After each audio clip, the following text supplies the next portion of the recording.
Hello, and I'm Dr. Renee, and welcome to my channel.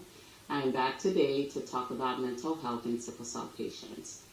As I mentioned in one of my earlier videos, sickle cell disease causes progressive organ damage over time, and it is a debilitating disease. People with sickle cell disease experience acute painful episodes, and some experience chronic pain, which is defined as persistent pain for more than 3 months. This condition is associated with depression, and people with sickle cell disease face enormous physical, emotional, and social challenges throughout their lives, which greatly impacts their mental health. Depression is said to be about 5 times more prevalent in patients with sickle cell disease than in the general population. And depression in adult sickle cell patients is associated with worse mental health quality of life and physical outcomes. So, what are contributing factors to mental health disorders in sickle cell disease? As I mentioned in my previous video, sickle cell disease is more prevalent in people of African descent, and there is a stigma surrounding sickle cell disease. Racism does play a role in stigmatizing people with sickle cell disease, which adds to the social and emotional challenges adults with sickle cell disease face. There are other factors that contribute to the stigmatization of sickle cell disease, and some of these factors are socioeconomic status, and chronic opioid use, which is the main medications that are used to manage pain. There's also stigma with the use of opioids in sickle cell patients. Sickle cell patients can also experience delayed puberty and delayed growth. And there's also the anxiety that comes with recurrent chronic pain, repeated hospitalizations, physical limitations due to the condition, and worries about medical care and costs, as well as feelings of isolation. Data collected from studies over the years also indicate that the total healthcare cost is 2 times higher for adult sickle cell patients with depression than it is for sickle cell patients without depression.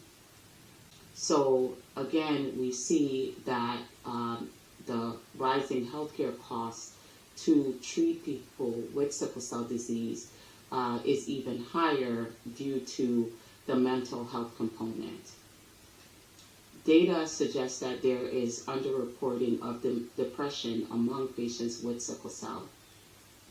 Lack of screening for anxiety and mood disorders in adults with sickle cell disease could result in worse mental health outcomes as well as worse physical outcomes. And this is, of course, due to the fact that a lot of people are going undiagnosed and untreated for their mental health disorders. So, what are some of the challenges with diagnosing depression in patients with sickle cell disease? The first issue is that we need more effective depression screening tools for people with sickle cell disease, in my opinion. There is a lot of overlap of symptoms for sickle cell disease and depression, and I think that this is likely contributing to a lot of people not being diagnosed with depression.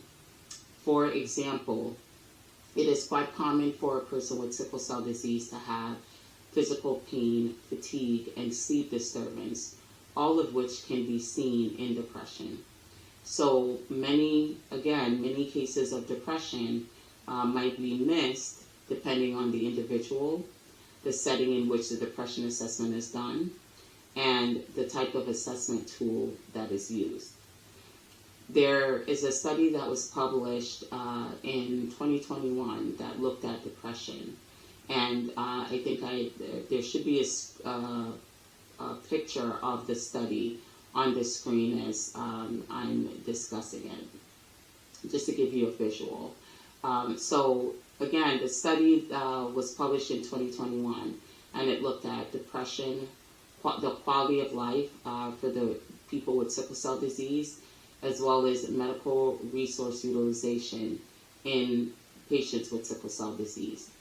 They reviewed 36 studies involving adults with sickle cell disease from 1999 to 2018, and they analyzed the different methods used to measure depression, as well as data on prevalence of depression. I'm outlining just the basics of this study, so for those who wish to take a closer look at the article, please see the link below as well. So the studies that were reviewed were primarily from the U.S., and there were 20 studies from the U.S. and 9 studies from Africa or the Middle East. I did think it was a bit strange to not separate the two regions completely in the study. So in my opinion, that is also a flaw that I found with this study. But in any case, moving forward, there was also 5 studies from South America and 2 studies from France. The majority of the studies from the U.S. used a psychometric assessment of depression.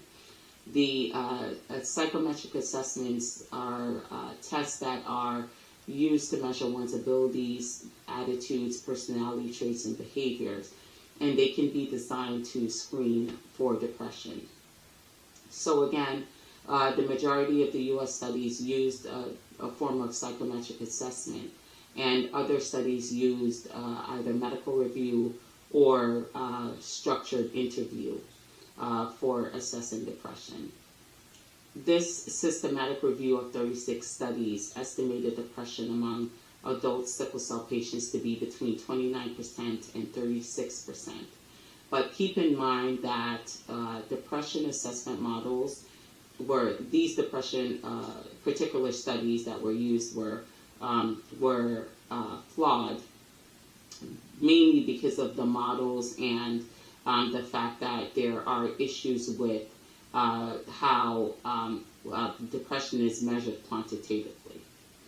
There's also an issue with the fact that the majority of the data that was reviewed is from the United States. And it is important to have more regional and cultural diversity in studies because obviously it significantly impacts the data when we are assessing prevalence in any condition. And this, of course, will affect the accuracy of the results.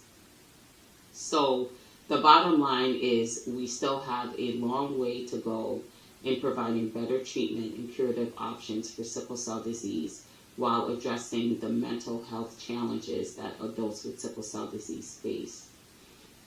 So that's all I have for you today. I hope that you like this video, and if you like this video, please press the like button and subscribe, and also please check the resource links below for more information on sickle cell disease or for more information on mental health resources for people with sickle cell disease. God bless, and I will see you next time.